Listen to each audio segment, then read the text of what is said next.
Muy buenas a todos, bienvenidos a un vídeo más. Hoy voy a hablaros sobre un ETF que ha dado una rentabilidad de más del 20% anualizado en los últimos 10 años. Un ETF que a largo plazo lo ha hecho mejor que el famoso índice SP500. Una rentabilidad del 20% anualizada, por poner una comparativa, es aproximadamente la rentabilidad que ha obtenido Warren Buffett anualizada a lo largo de su carrera como inversor. Lo que pasa es que lo de Warren Buffett tiene mucho más mérito porque ha sido a lo largo de muchas décadas y eso es algo muy complicado. El SP500, por poner otra comparativa, a largo plazo ha dado una rentabilidad más o menos del 10% anualizada. Si un inversor a lo largo, por ejemplo, de 10 años invirtiendo consigue una rentabilidad anual del 20%, suponiendo que parta con 10.000 euros o 10.000 dólares, terminaría después de esos 10 años con más de 61.000, es decir, que en 10 años habría multiplicado por más de 6 veces su dinero. Entonces ya veis que es bastante potente conseguir un 20% anualizado. Bueno, ¿y cuál es este ETF que ha generado un retorno tan potente para sus inversores en los últimos años? Pues es un ETF que replica el índice Nasdaq 100. Bueno, ¿y qué es el Nasdaq 100? Pues es un índice que incluye las 100 mayores compañías no financieras que están listadas en la bolsa Nasdaq. Este índice es conocido por su fuerte enfoque en compañías tecnológicas y compañías innovadoras. A diferencia del índice SP500 que todos conocemos, pues es un índice bastante más concentrado, porque veis que está compuesto únicamente, entre comillas, por 100 compañías, mientras que en el SP500 pues tendríamos exposición a más sectores y a un número mayor de compañías. Cabe destacar una cosa, y es que aunque el Nasdaq 100 ha conseguido generar un retorno bastante superior al del SP500 en los últimos años y también a largo plazo, como vamos a ver a continuación, lo cierto es que también tiene una mayor volatilidad y en momentos en los que se generan caídas en los mercados, pues este índice también cae más. Por ejemplo, si venimos a TradingView, aquí os he marcado las últimas caídas importantes que hemos tenido en los mercados. Por ejemplo, la caída que tuvimos en el año 2022. Vemos que el índice Nasdaq 100 cayó más de un 35%, concretamente un 37% desde sus máximos en esa corrección, mientras que el SP500 cayó bastante menos, cayó un 27%, un 10% menos. En el año 2020 la caída que tuvo el Nasdaq fue del 30% aproximadamente, y es cierto que el SP500 corrigió más en este caso, ya que la caída, como aquí os he marcado, fue de un 34-35% más o menos. Y en el año 2018, que también tuvimos caídas por todo el tema de los tipos de interés, pues bueno, en el SP500 se cayó más o menos un 19% y en el Nasdaq se cayó algo más, un 23%. Pero si seguís este índice veréis que normalmente cuando el mercado corrige, pues tiende a corregir más. La excepción sería el año 2020, pero lo normal es que suceda esto.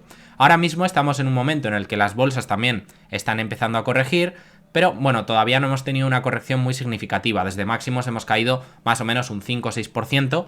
Creo que si seguimos corrigiendo todavía más, imagínate que llegamos a tener una caída del 10-15%, pues podría ser un buen momento para interesarse por este ETF del Nasdaq 100 y también por el ETF del SP500, ya que volvería a estar a valoraciones más razonables. Os voy a mostrar en este vídeo también la valoración de ambos índices y veréis que el Nasdaq cotiza normalmente con prima respecto al SP500. Antes de ver la valoración, me gustaría mostraros el retorno que ha generado haber invertido en el Nasdaq. Aquí podemos ver que haber invertido en el último año ha dado un 6,29%, a 3 años la rentabilidad anualizada ha sido del 12,04%, a 5 años ya nos vamos casi a un 20% anualizado, un 19,21%, y a 10 años la rentabilidad anualizada es de más del 20%.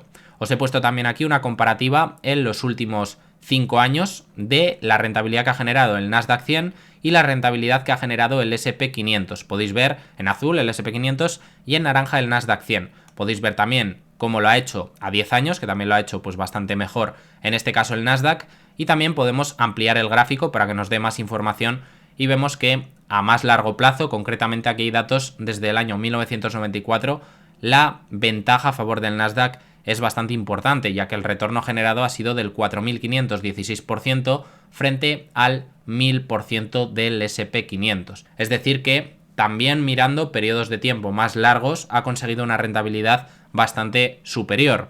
Evidentemente, en momentos como los años 2000, también se formó una burbuja muy importante en este índice y tardó más años en recuperar que el SP500, porque esa burbuja se produjo en buena parte en empresas tecnológicas y es de lo que más está compuesto este índice Nasdaq 100. Bueno, si nos venimos aquí a Trade Republic, nos sale cuál es la composición de este Nasdaq 100 y veis que hay compañías que tienen un peso bastante importante. Por ejemplo, Microsoft pesa casi el 9% de este índice, tiene un peso más importante que en el índice SP500.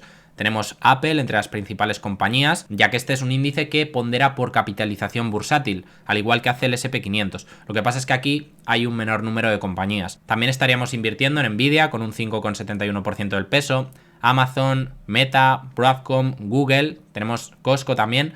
Y bueno, como veis hay bastantes empresas tecnológicas. También hay otro tipo de empresas, como por ejemplo Pepsi, que componen este índice, que sería una empresa pues más bien de consumo defensivo, pero lo que más destaca dentro del índice ya os digo que es la tecnología. Entonces, invertir en el Nasdaq 100 al fin y al cabo es apostar por la tecnología, que a largo plazo ya habéis visto que lo ha hecho bastante bien. Eso sí, ¿cuál es la valoración actual de este índice?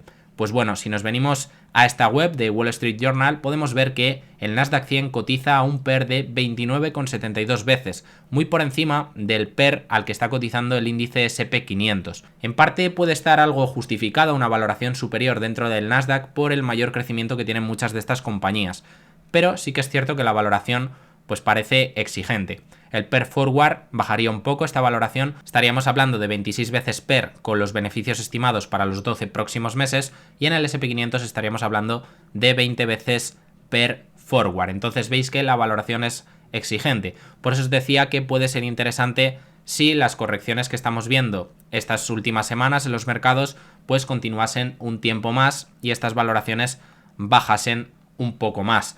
Bueno, ¿y cómo podemos invertir en este ETF? Que ya habéis visto que ha batido pues a prácticamente cualquier inversor profesional que os venga a la cabeza a largo plazo. Casi ningún fondo de inversión habrá conseguido una rentabilidad superior a simplemente haber cogido e indexarse al Nasdaq 100.